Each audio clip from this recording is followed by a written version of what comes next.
Hello friends, मेरा नाम है चेल्सी देवांगन और आज के इस वीडियो में हम लोग देखने वाले हैं रस्ट डिसीज़ के बारे में। तो स्टार्ट करने से पहले इसका हम लोग कंटेंट देख लेते हैं। इसमें सबसे पहले हम लोग इंट्रोडक्शन देखेंगे, फिर कॉजल ऑर्गेनिज्म, होस्ट और इसके क्या क्या यूनिक फीचर्स होते हैं उसको। उसके बाद अलग अलग टाइप्स के फंगी होते हैं, black rust, brown rust, yellow rust, इन सब को। उसके बाद इसका लाइफ साइकिल देखेंगे, फिर इसका कंट्रोल। तो चलिए स्टार्ट करते हैं इंट्रोडक्शन से। ये जो रस्ट डिसीज़ है ना, वो एक फंगी के थ्रू कॉज होता है जो कि ऑब्लिगेट पैरासाइट होता है। ऑब्लिगेट पैरासाइट का मतलब होता है ऐसा फंगी जो अपना न्यूट्रिशन सिर्फ और सिर्फ लिविंग ऑर्गेनिज्म से ही लेता है। और ये जो रस्ट फंगी होता है वो क्लास बैसिडियोमाइसिटीज से बिलोंग करता है। और ये जो प्लांट डिसीज़ है ना, मतलब रस्ट डिसीज़, वो प्लांट में बहुत ही ज़्यादा नुकसान पहुंचाता है, बहुत ही ज़्यादा डैमेज कॉज करता है। ठीक है। और ये जो रस्ट फंगी है ना, वो अलग अलग जो वेराइटीज़ होते हैं, अलग अलग जो प्लांट्स होते हैं, उनमें डिसीज़ कॉज करता है। जैसे कि वीट, ओट्स, बार्ले और अदर जो वेजिटेबल क्रॉप्स होते हैं उनमें। इस डिसीज़ में होता क्या है, स्पोर्स के स्मॉल पॉस्ट्यूल्स बनते हैं स्टेम में, लीफ में और स्ट्रिप में, जो कि जब एपिडर्मिस ब्रेक होता है उसके बाद वो स्पोर्स रिलीज होते हैं। ठीक है। और इसका नाम रस्ट फंगी इसलिए पड़ा क्योंकि इसमें जो पॉस्ट्यूल्स बनते हैं और स्पोर्स बनते हैं वो रस्टी येलो कलर में होते हैं। और ये जो रस्ट फंगी है वो अलग अलग वैरायटीज़ को, जैसे कि प्लांट जिम्नोस्पर्म होते हैं, एंजियोस्पर्म, इन सब अलग अलग जो प्लांट्स होते हैं उनमें डिसीज़ कॉज करते हैं। अब नेक्स्ट देखते हैं कॉजल ऑर्गेनिज्म। अलग अलग जो फंगी होते हैं वो अलग अलग प्लांट्स को डिसीज़ कॉज करते हैं।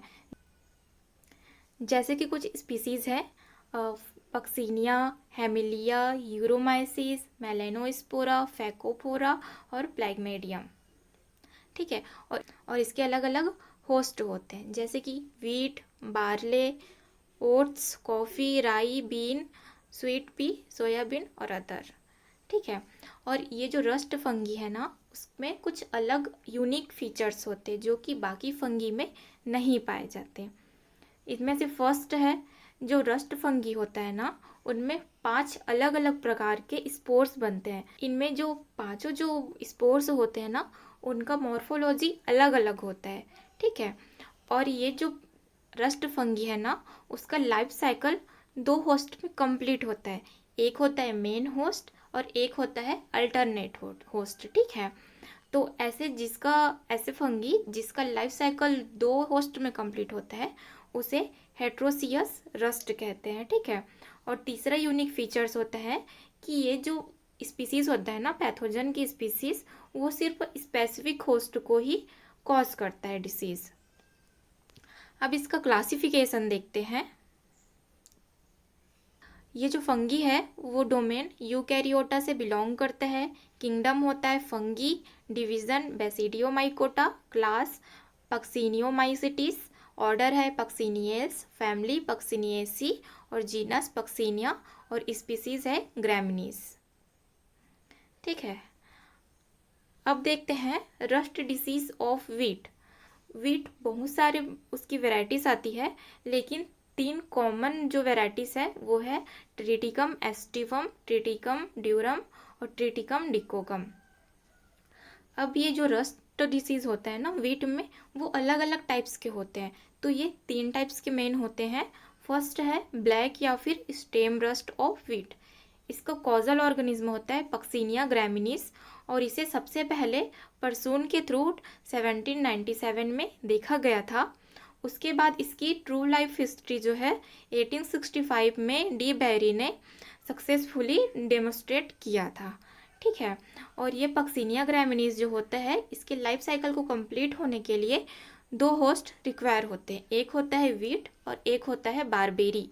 जो वीट होता है ना, वो मेन होस्ट होता है और बारबेरी अल्टरनेट होस्ट होता है। अब देखते हैं ब्लैक रस्ट या फिर स्टेम रस्ट के सिम्टम्स क्या क्या होते हैं। फर्स्ट है पार्ट्स ऑफ प्लांट इन्फेक्टेड। कौन कौन से प्लांट पार्ट को इन्फेक्ट करता है? तो ये कॉमनली स्टेम, लीफ सीथ और लीफ ब्लेड को इन्फेक्ट करता है, ठीक है। और इसका शेप होता है ओवल शेप का होता है या फिर इलोंगेटेड ब्लिस्टर लाइक होता है। और इसमें जो लेजन्स बनते हैं ना वो स्कैटर्ड होते हैं और ये टिश्यू को अफेक्ट करते हैं। और जो लेजन्स है वो लीफ होता है उसके बोथ साइड, मतलब कि अपर सरफेस में भी और लोअर सरफेस में भी दिखाई देते हैं। लेजन का कलर होता है ऑरेंज रेड कलर का और इसमें यूरिडीनिया बनता है जो कि ब्रेक होता है उस ब्राउन पाउडर के लाइक यूरिडोस्पोर्स रिलीज करता है। इसके बाद इसमें दूसरे टाइप्स का पॉस्ट्यूल्स बनता है जो कि डार्क कलर का होता है, जो ब्राउन से ब्लैक कलर में चेंज हो जाता है। अब नेक्स्ट देखते हैं ब्राउन या फिर लीफ रस्ट ऑफ व्हीट। इसका कॉजल ऑर्गेनिज्म होता है पक्सीनिया रिकॉन्डिटा। जैसे कि लीफ रस्ट से हम लोग जान रहे हैं कि ये लीफ को इन्फेक्ट करता है, ठीक है। उसके बाद देखते हैं ब्राउन रस्ट के सिम्टम्स क्या क्या होते हैं। इनमें ऑरेंज ब्राउन कलर के यूरिडिया बनते हैं और सबसे पहले क्या होता है इसमें लीफ का जो अपर सरफेस होता है ना उस पर बहुत सारे पॉस्ट्यूल्स बनते हैं। फिर और ये जो यूरिडिया होते हैं ना वो राउंड होते हैं या फिर स्लाइटली इलोंगेटेड होते हैं, ठीक है।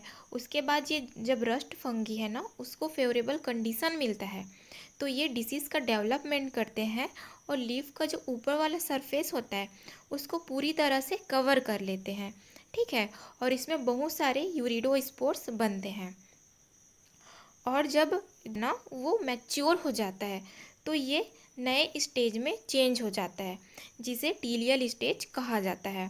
इसमें टीलियोस्पोर्स बनते हैं जो कि ब्लैक ब्राउन कलर के स्पोर्स होते हैं। उसके बाद आता है नेक्स्ट येलो या फिर स्ट्रिप रस्ट ऑफ व्हीट। इसका पैथोजन होता है पक्सीनिया स्टिरफॉर्मिस और इसमें यूरिडोस्पोर्स बनते हैं जो कि स्फेरिकल से ओवेट शेप में होते हैं और यूरिडोस्पोर्स होते हैं वो ऑरेंज कलर के होते हैं और टीलियोस्पोर्स जो होते हैं वो डार्क ब्राउन होते हैं और वो फ्लैटेड होते हैं, ठीक है। अब इसका देखते हैं सिम्टम्स। इसमें स्मॉल येलोविश यूरिडिया बनते हैं और ये लीनियर रो में अरेंज होते हैं, ठीक है। जैसे कि आप लोग यहाँ पे डायग्राम में देख सकते हैं वो लीनियर अरेंज होते हैं, ठीक है स्पोर्स। और इसे स्पाइक्स में भी देखा जा सकता है। जब येलो कलर के स्पोर्स इसमें बनते हैं और ये एक्सपोज होता है, ठीक है, तो ये वाइंड के थ्रू फैलता है, मतलब कि ये एयर के थ्रू फैलता है। और इसमें टीलिया दिखाई देता है जो कि ब्लैक कलर के पैचेस के रूप में होते हैं और ये अंडर सरफेस में होते हैं लीफ के, ठीक है। इसके बाद नेक्स्ट देखते हैं लाइफ साइकिल। लाइफ साइकिल को समझने से पहले इसके बारे में कुछ जानना इम्पॉर्टेंट होता है। जैसे कि ये ऑब्लिगेट पैरासाइट होता है और इसके लाइफ साइकिल को कंप्लीट होने के लिए 2 होस्ट रिक्वायर होते हैं, ठीक है। इसका जो प्राइमरी होस्ट होता है जो जिसमें बेसिडियोस्पोर्स बनते हैं और सेकंड होता है अल्टरनेट होस्ट, ठीक है, जिसपे स्पर्मेटोगोनिया और एसिया जो है बनते हैं। अब इनमें अलग अलग लाइफ साइकिल होते हैं। एक होता है मैक्रोसाइक्लिक रस्ट, एक होता है डेमीसाइक्लिक रस्ट और एक होता है माइक्रोसाइक्लिक रस्ट। जो माइक्रोसाइक्लिक रस्ट होता है ना वो लॉन्ग साइकिल रस्ट होता है जिसमें 5 टाइप के स्पोर्स बनते हैं। डेमीसाइक्लिक रस्ट में ये मीडियम साइकिल रस्ट होता है, इसमें यूरिडिया नहीं बनता, ठीक है। उसके बाद आते हैं माइक्रोसाइक्लिक रस्ट जो कि शॉर्ट साइकिल रस्ट होता है।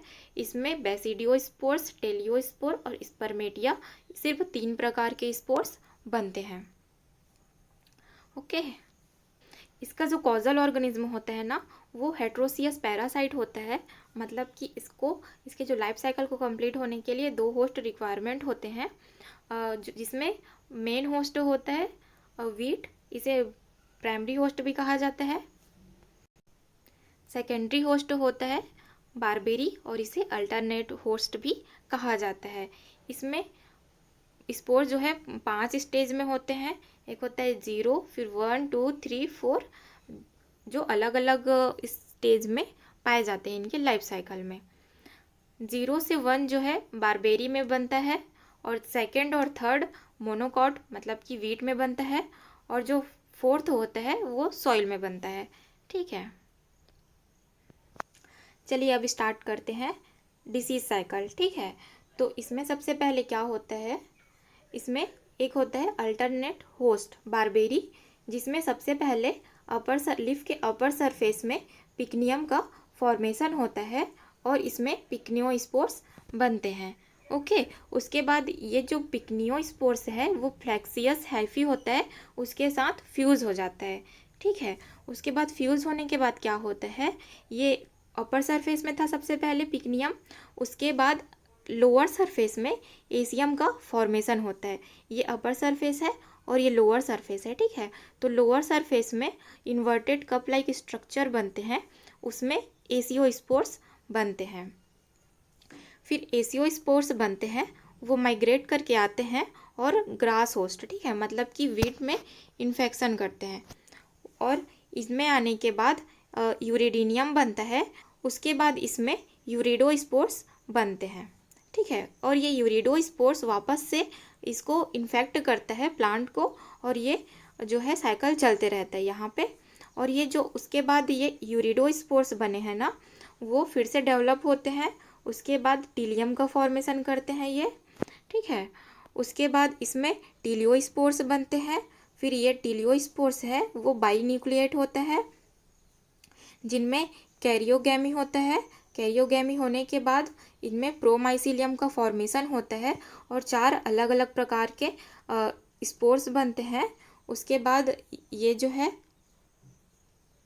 बेसिडियोस्पोर्स बनाते हैं और ये सॉइल में फिर पाया जाता है। फिर सॉइल के थ्रू वापस ये माइग्रेट होकर बारबेरी के प्लांट को इन्फेक्ट करते हैं।